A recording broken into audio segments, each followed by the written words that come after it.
Welcome to the Recreation Nova Scotia Board of Directors video training series.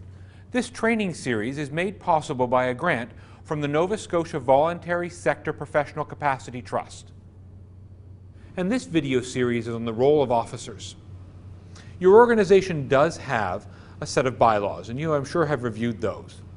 Remember, in the bylaws, there will be an outline of some of the key duties of your officers, and it may also include how long an officer can serve.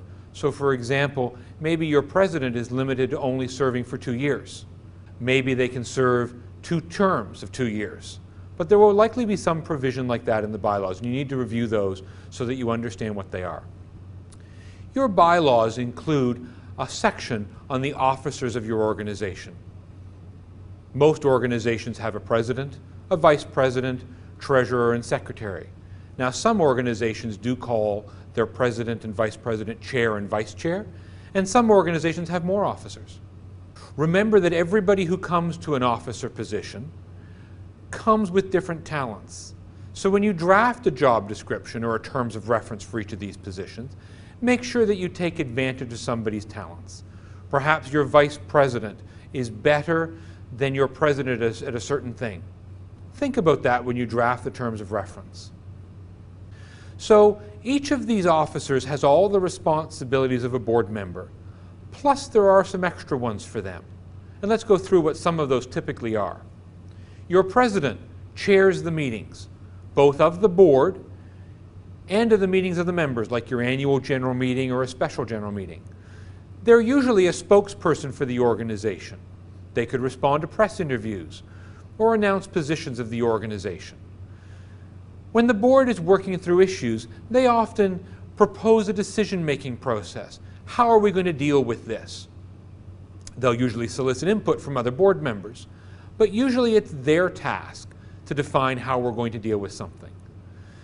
They set the rules of order and when we use them.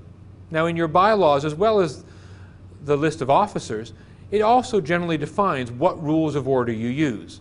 But for most organizations, we're somewhat more relaxed. So it's important for the president to decide and to communicate to all members when we're using the formal rules of order and to what extent. The president usually is the voice of the board. They represent the board at member meetings. They represent the board when communicating the position of the board. Now, that doesn't mean that they can decide the position of the board or that they can change the position of the board. But generally, they're the public spokesperson of the board of directors. They help prepare the agenda, so they solicit input from the other members, and they help make sure that it gets drafted and distributed in advance of the meeting. The treasurer usually reviews the finances, ensures that the books are maintained. They usually present a report at the board meeting. If you're an organization that requires a yearly audit, they often lead the negotiations with the auditor. It's really important that every board member can read the financial statements. We talked about the importance of being informed and understanding what's going on in earlier videos. Everybody needs to be able to read and understand the basics of the financial statement. So a good job for the treasurer is to make sure that everybody is trained to do so. And often they help staff in preparing the business plan and the budget. You have a secretary, and in some organizations they've changed that title to recording officer. They keep the minutes. They keep a list of members. Sometimes they're the privacy officer of the organization, but they don't have to be. They physically often distribute the agenda. And generally, they keep a record of the communication that has been made directly to the board and the responses that the board have had back. You also have a vice president. Sometimes you have a president-elect, which is a system where we nominate the person for president a year in advance, so they have a year to get ready to become president. These people are often the voice of history.